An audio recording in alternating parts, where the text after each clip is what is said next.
Welcome to Off the Deep End. This podcast endeavors to bring you compelling, inspiring content to encourage you to pursue your dreams, reach for your potential, and stay aligned with your purpose and vision.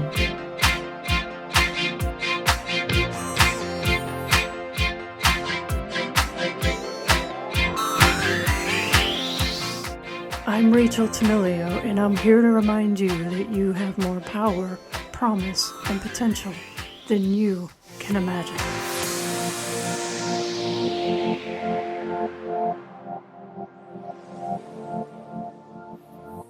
So welcome, Jean, to Off the Deep End. So great to have you. So I've been linking up, no pun intended, with as many truth tellers as I can on LinkedIn. A lot of them I found through you. They're following you.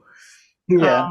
Most of them are happy to network with me. I reached out to her because I saw how passionate she was about health and lifestyle and truth. And so we share those values. And we've also both been through pretty extreme, difficult times with our health. I wanted to mostly talk about your story, what led up to this determination to be the truth teller that you are, despite the cost. And I know it's come at a great cost. It's a really good idea. I like the idea of what you're doing, simply because I think people telling their stories is so Thank important. you. That's why I agreed to come on here, because I think, people like to talk about topics, they like to talk about data, they talk about science, but really where we are as humans is our stories, because in your life you have so many key moments, and trying, like, even when I was thinking about this podcast, I was thinking, what was the key moment, why I was on LinkedIn. My story would really go back in terms of the health advocacy space to 2011, when I developed heart failure related to postpartum cardiomyopathy. And as a result of that, I developed a website, My Heart Sisters, ended up on Facebook and in various groups. And I'm actually a writer. So I love to write, love to connect to people.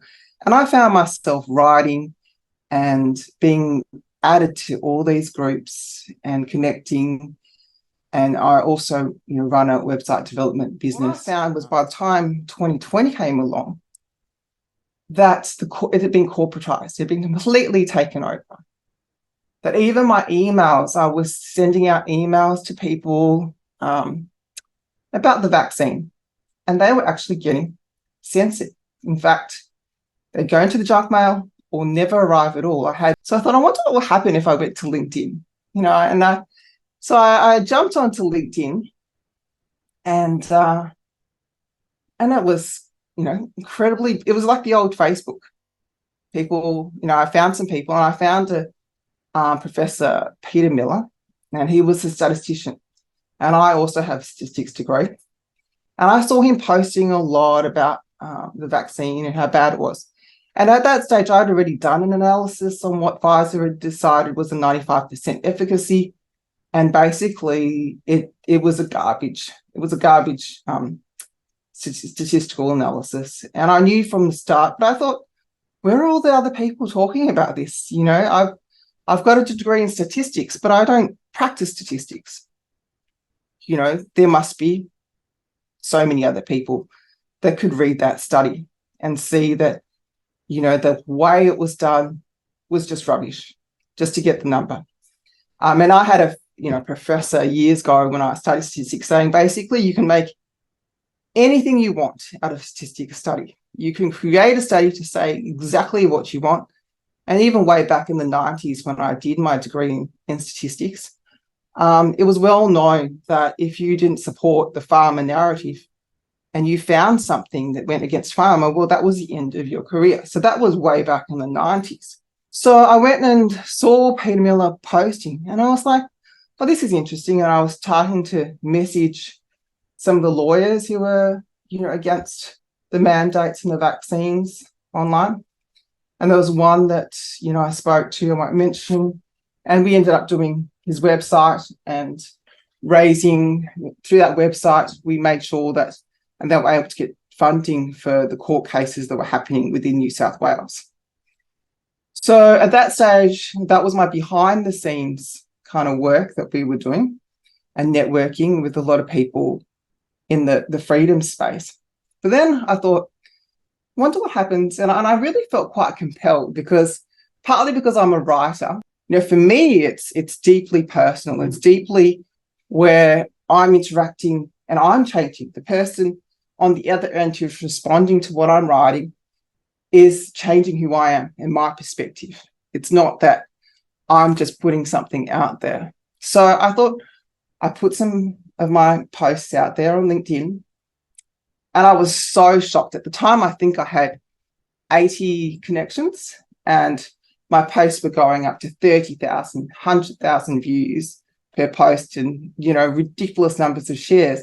At that time on LinkedIn, I think I could put a post up, go to sleep, and the next morning wake up and go, oh my God, it's 100,000, 100,000 views. And it would be really, really actually difficult to actually keep up. I was actually putting it from a very personal perspective. So I was sharing what was actually happening in Melbourne. So for example, I would be sharing about how people were losing their jobs and having to live in caravans at their in-laws' houses, and when is enough enough? Or I would, talk about how, they'd stopped firefighters from, from being able to work. So, our people, and they still can't work actually here. There's still we actually still have mandates in Victoria and Australia. And it's very difficult to find out which state is what. So variations between different states. But, in Victoria, medical staff who haven't been vaccinated with the 2 shots, I think 2 or 3, can't actually work. So even though the hospital system's in crisis, they don't care. Like, if your house is burning down, would you let an unvaccinated firefighter put it out? Or would you just say, nah, I'm not going to let this unvaccinated heathen put out the fire? And so, and I actually did one, was a little bit controversial at the time, comparing it to essentially rape, non-consent. And that went, a little bit, it was quite edgy, but, I wanted people to think about what consent really meant.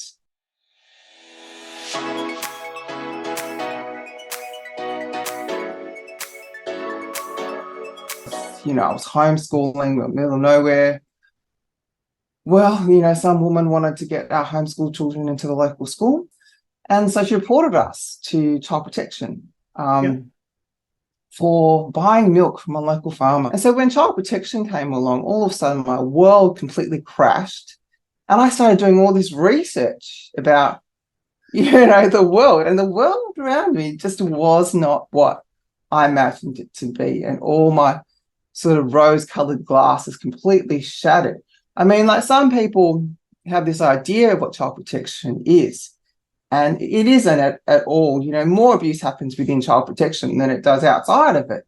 Yeah. And I mean, I know there are good people that work there, but, the actual system is completely corrupt and compromised. The world that I had known as a child, it's completely vanished. That all of a sudden, things that I thought were perfectly normal, a child growing up, getting married, and having their own family, I thought that was perfectly normal. That Child Protection was actually trying to suggest to me that wasn't normal. I must be indoctrinating my kids. And I had never really spoken to my children about these things. I never sort of indoctrinated them one way or another. So I had all of that, and quite a lot of stories regarding the state abuse in the system. And when they came along the second time, it was found out that my children had never gone to a doctor for illness, because 10 of them are completely unvaccinated. And to me at that time, I stopped vaccinating years ago. It was a personal decision. I never even thought the vaccines were bad. I was just like, I'm just going to put my trust in God. And then so people would ask me and say, how are your kids so healthy? And I thought, oh, well, we started eating organic in 2001, maybe that's it, but then they were healthy before then. And I really never put two and two together, until I got sick. I thought, and then of course, when I did get sick, I ended up starting a website on postpartum cardiomyopathy. And then I was on Facebook, and then everyone added me to these various groups. And then all of a sudden I was in anti-vaccination groups. Now, it wasn't, and then I found out how bad vaccines were. And then I just had this moment where I suddenly realized my eldest, who had 3 vaccines, a lot of his behavioral issues were not behavioral issues, were, a result of toxicity. And I just felt just terribly bad about that because, I just couldn't figure out what it was, why he was different to the other. So Child Protection was like, oh my God, how could you have 10 children that are so healthy that they've never been to a doctor for illness? Surely one of them must have asthma or this or this or this. So they forced us to have pediatrician checks, and they basically strong-armed a general practitioner who refused to give me a referral for a pediatrician. It's like, how can I give you a referral? There's nothing wrong with your kids. I guess, depending on your level of education, how you speak, whether you're able to articulate yourself, is how these people are going to treat you. So I was able to get through all of that because I'm educated, I'm articulate, and therefore I can understand what really went on in 2021 through that kind of lens of the bullying structures of the medical system. And these people who are in it are just as much victims because they've come through a school system that's basically said, tick the boxes. And I was like that. I was a straight A student who could have gone down that particular path. And then by the end of it, they're so invested in, they're fully in debt, and they've spent, 5, 6, 7 years of their education into this particular subject that says, you have to agree with, this particular narrative and this particular science. And I remember one of the top doctors in Victoria, pathologists, he said at the end of a meeting with me, he said, when they told us at the end of medical school, they said, half of what we learn in medical school is false. He said, the trick is they don't tell you which half. Yeah. So essentially, everything's a bit of a guess. And in 2016, here in Australia, they had the no jab, no play, no jab, no pay laws come in effect. Yeah. So when 2020, one came along, you had this huge group that was already a punching bag, right? They were already there. Here in Melbourne, we were shut down for 263 days altogether. Wow. So we were quite insulated, and they basically forced everyone to be home. So this is when I started getting on LinkedIn more. And when I realized, oh my God, I actually thought, I was of the belief that they would figure out that the vaccine didn't work and just end it. It had really hit the chord with people was being locked out of shopping. And they actually had wanted to lock up the unvaccinated out of shopping permanently for a long time. But obviously there must have been more unvaccinated people there that was affecting the bottom line. So that one was actually reversed within weeks. It was because the division had already existed, but then they added this extra layer to it. And then probably people who were convinced in this felt that it was the right thing to do. Trust the science, trust the scientists. These people were putting us all at risk. And that they agreed with what was going on. And I felt like, it didn't really matter to me whether the vaccine worked or not. Like if it works, okay, then you're protected, right? People had sometimes a week, 2 weeks to get a vaccine.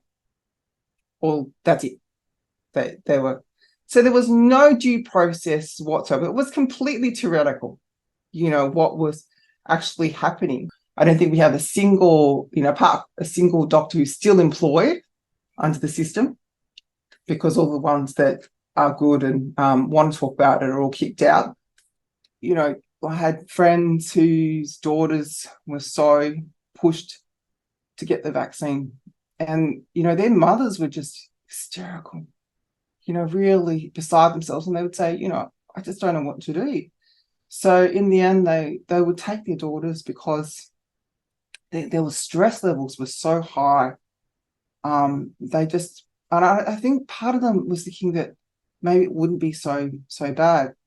And one of my friend's daughters, she ended up in an ambulance, you know, twice, you know, cardiac issues, and the hospitals were full of these people. And, you know, I could just lose count of all the people that I've met over this time who were harmed by the vaccine, but also afterwards by whatever, you know, the shedding. You know, it's been really, really troubling to witness the complete breakdown of the society you knew.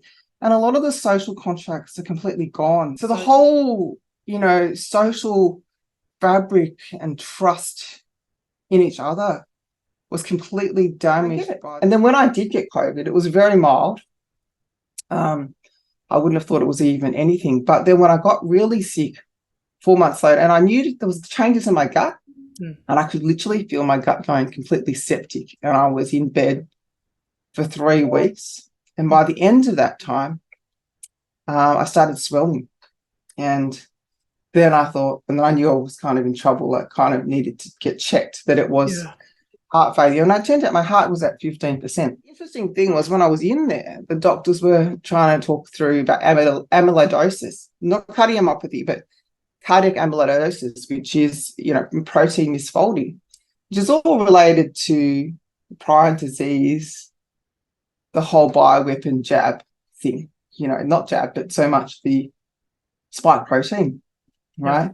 But they don't want to admit to me, and they were still asking me to get vaccinated. And I'm like, I've had COVID, you know, I've had it. Why would I want to get vaccinated? And that's where I stuck to my cardiologist and found someone else, because I was like so over it. Every interview, every appointment was like, oh, we recommend it. I'm like, I've had COVID. What do you know, why would you recommend? Right. When you know essentially what the spike protein has already done to me. Yeah. They wanted me to do an MRI, and I refused that. I just went in because I didn't want the toxic dye, and I went back to Dr. Fleming's book, went the whole extreme. There's no oils, very, very simple diet. I was walking on the treadmill, 30 minutes, an hour a day. I was very strict, actually, initially. Whereas I suppose I got to the point where I think about 8 months ago, I was like 35%. If normal is 55%. So I guess, you know, human nature. I'm still quite strict, but probably not as strict as those early days when I was 15%. Yeah. And then sometimes I go through these guilt issues of, I should be doing more. But then, you know, life comes in the way, and there's all of this stuff that is going on now. It's very distracting. I find that, you know, on one side you're fighting for your children's life and their future, knowing that how kind of important it is. Like this moment in time, it's not that I can delay what I'm doing or anyone else is doing for some imaginary future. I know that this was my calling, because when I got sick at 15%, I actually I kind of had a tiny cry, but then I was like, no, this is my moment. I know this is what I'm meant to be doing. I know what it's like to be harmed by this thing. So I'm going to know within my own body what works and what doesn't work. Yeah. I'm going to be able to do, it's not just going to be some theoretical reading of 1,000 different protocols being promoted. I'm going to have to know what to do to fully recover and to stay recovered, because whatever is out there is out there. It is no going back to putting the genie back in the box. You know, it's out there. They've polluted the environment with it. People are getting sick. A lot of people are in denial.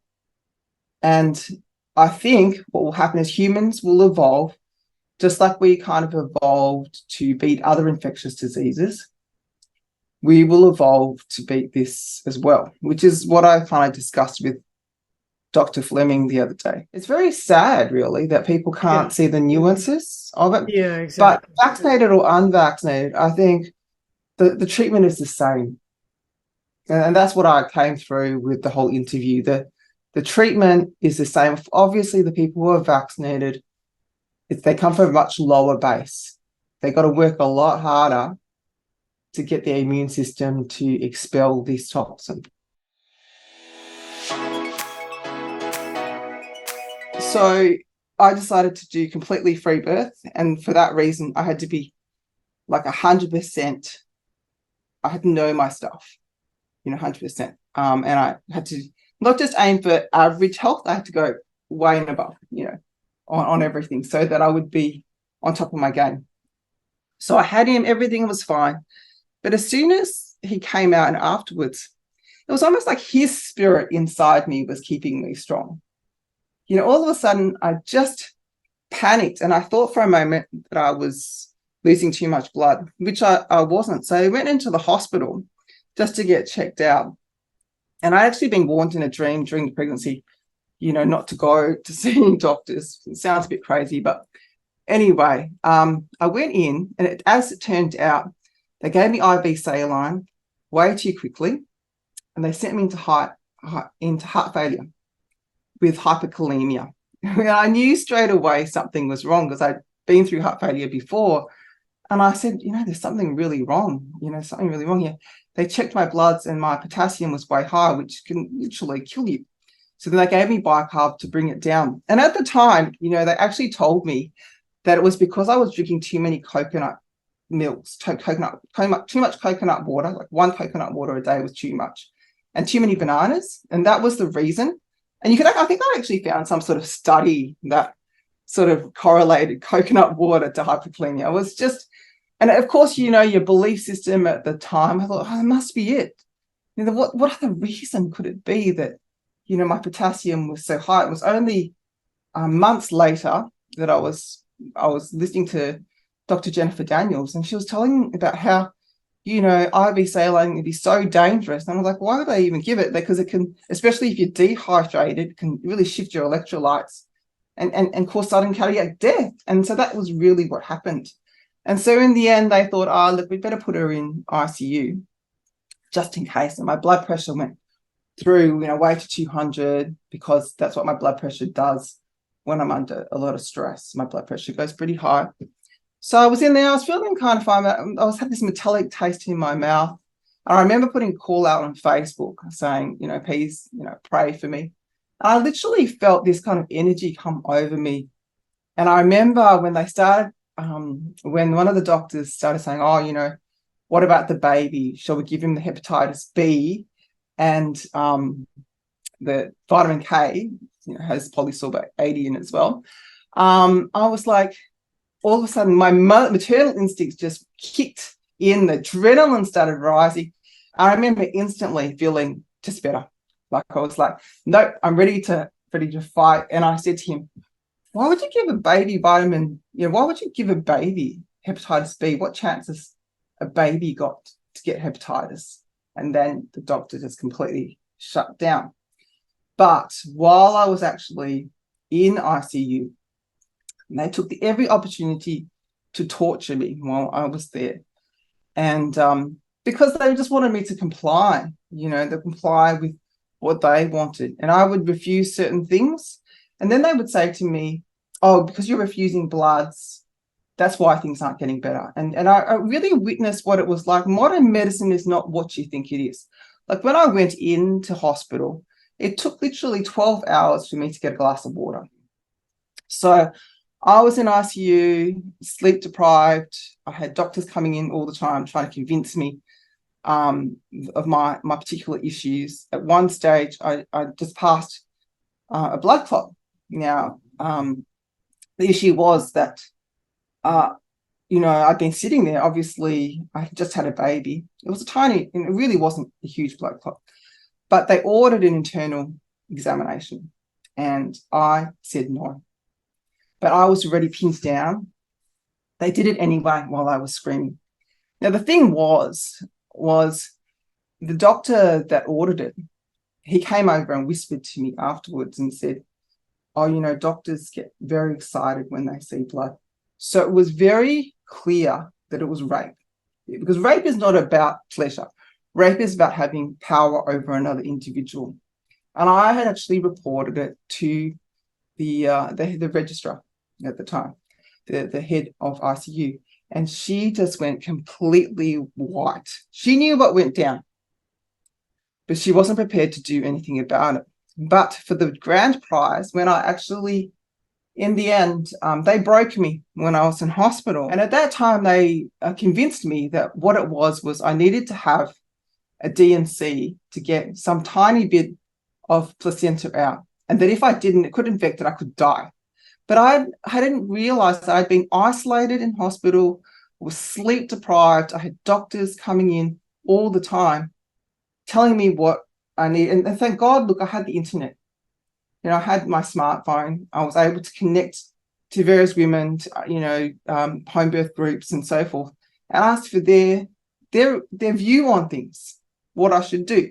Because when you're in that situation and you're just completely bombarded, you're completely isolated, it breaks you. So when I got the form, I realized, oh my God, I've actually signed something that goes against my values. And on top of which, my blood pressure was still out of control. I was probably going to die. So I realized if I don't get out now and sign myself out now, I'm literally at the mercy. I'm not going to be fluid and lucid enough to stand up against any interventions. So I said to Doc, I'm leaving. And I signed myself out against medical advice. So I was quite used to understanding how the system worked now. I wasn't emotional about it, and I stood my ground. And that was my training, I guess. Like when I look back now at what had happened during COVID to everybody, it was exactly the same. The isolation, the messaging. It's incredibly, like, because I've been through it before in such an intense situation in hospital, I realized it's not that hard to break people mentally. It's really not that, and especially when they put a lot of fear in. They add it in isolation. We were isolated during the lockdowns. And then you add in sort of expert advice constantly coming. It's so important for people. And there's so many people out there who have a story, who have gone through this journey. I guess it's a wilderness experience that we've gone through. Some of them have gone through near-death experience or very traumatic experiences, and they've found who they are. And it's very important for them to get their authentic voice out, because once the authentic voices of people are out there, the fake will disappear, because people will recognize what's real, what's true, what's someone that is truly authentic, who's speaking from their voice, to a paid actor who's just talking about philosophical stuff that sounds really kind of nice. It's like the apple that Snow White is given. It looks very, beautiful on the outside, but you bite in and it's poison. And people don't recognize that they're being actually poisoned as much by the alternative media as they are by the mainstream media. And the alternative media is probably more insidious because they don't really know that they're being poisoned. They're accepting it as truth without critically analyzing. And I'm not saying everything on alternative media is bad. I'm just saying that what evil is not the opposite of good. Evil is the distortion of good. It is taking people off a little bit off the path. That's an amazing distinction. Say that again. So evil is not the opposite of good. It's the distortion of good. It is taking people off the path. Yep. And that's the easiest way. What people has happened is people have been, they've been fed a bit of truth, a bit of lie. Right? You have to work at truth. You have to seek it. It isn't going to come to you. You may end up believing things that are not true, but if you continue to search for truth, you will eventually find it. People will say, oh, how do you know? But you just know in your soul. And it also doesn't have contradictions. Right. there isn't some exception that an exception to the rule should make you think. I'd like you to kind of speak to anyone that might be feeling like, well, what's one person, what's the difference one person can make? Because I don't know about you, but in my journey, I hear a lot of like that kind of defeatist talk. Like, well, I'm just me. I can't do XYZ. What I say, what I do, the fact I don't spend my money at these big corporations isn't going to matter because there are a bazillion other people that will. So, Mm, what difference can I make? And I just want to drive home to people through your story and through the impact that you're making that you can totally affect change, even yeah, as one person, because it is you the ripple that might effect, isn't it? exactly. That's I talk about Yeah. that all the time. Okay. What I would say is that there is this theory that every person in this world is connected by less than 6 degrees of separation. So, and you can count that if you know someone famous, like for example, let's say Princess Diana, for example. So I actually met a musician recently and we did his website for him that met Princess Diana and has photo with her. So that's 2 degrees of separation, from me to Princess Diana, obviously. So, and everyone can count these different degrees of separation. It would be 6 degrees from you to any person in the world. And when you think about that, of your impact individually, of those people around you, it actually spreads out. Your individual impact will have an impact on your family, on your communities. Was there a point too where, with everything you've already seen and been through to that point, you kind of just were like, what am I fighting for? Like, this is crazy. This is so discouraging. Like, what was going through your mind at that time? The light will always overcome the darkness. And we actually have a responsibility to shine our light. If we're here, it's like everybody dies, right? But it's how you live that counts. We all will eventually pass on from this realm. But what impact do we make now? What good are we doing within our communities? How much light are we shining to build a better future for our children, to build a better future for the world? This is the legacy that we should be aiming to achieve, because we don't want to leave this world in a worse situation environmentally, socially, economically, and all those for the people that are behind, that come after us. We want to give a better situation. If we see clearly that there are some things and dark forces that are at work here that are working against humanity to bring us back into sort of a dark, primitive age. And I would say a lot of this arguing, a lot of this contention is taking us back to this very primal nature of humans, to divide and conquer us, but to become tribal, But the evolution of humanity is where the ultimate evolution is love thy neighbor as yourself, and to have this high moral standard of have that connection to source, whatever you want. I won't call it God because that has a different connotation, but everyone has that connection within their soul to the living spirit of what gives them life, and to look at that universal thing that connects us all, to find in every relationship that you have the common ground. And this is where I guess being online is trying to find that common ground with people and to learn from each other, because we have so much to learn from each other and share. And I've been so blessed. I actually found LinkedIn to be incredibly supportive, and there was just some beautiful people there. And when I was being attacked in 2021, I didn't actually have to defend myself. All these people came along to my defense in the comments and supported me because they knew what I was doing was not easy. And I think this is what you find in life when you go through some really difficult times. And this is when you see the strength of the human spirit. There's someone that will be there, that will have your back, and to trust in the goodness of humanity.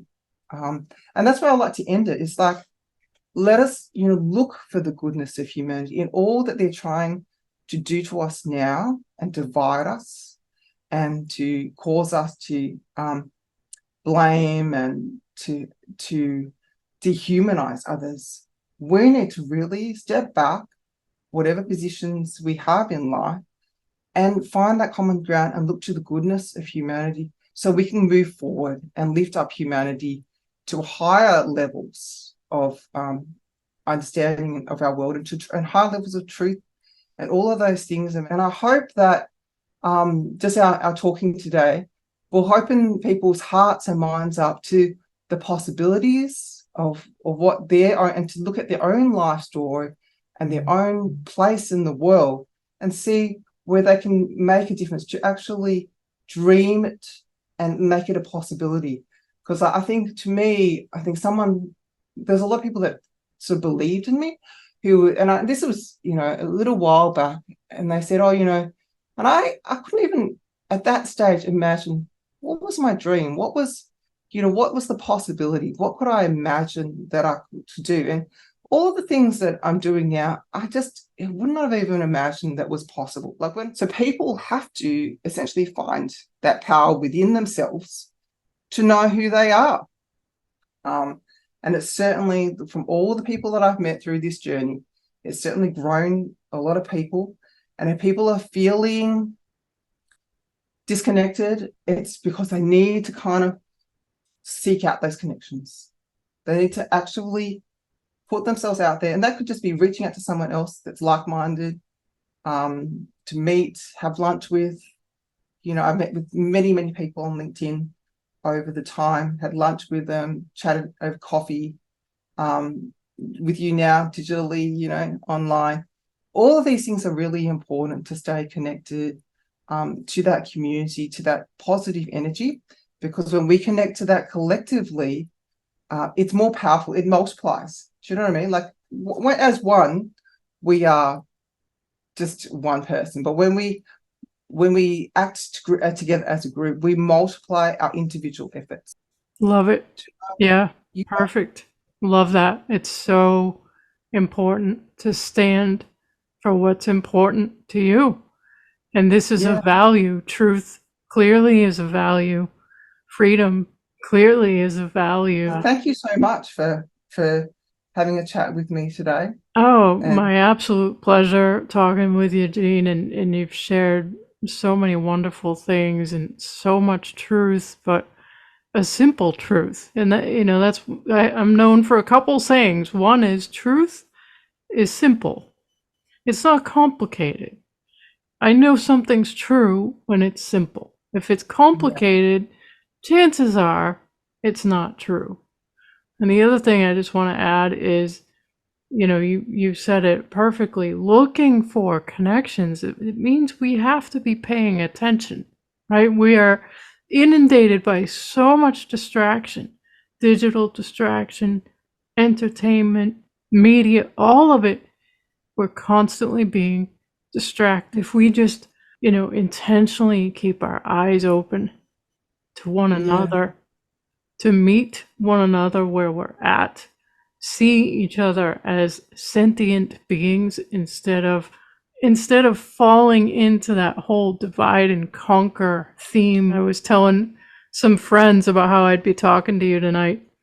I said, if there was such a thing as a Purple Heart medal for digital, diligence and, being deplatformed and all these different things, Jean would have it. She'd have several. Because just in the short time we've been talking, you've told me, or you've posted on LinkedIn, how many times LinkedIn has kicked you off. And it's like, I don't know how long I'm here this time.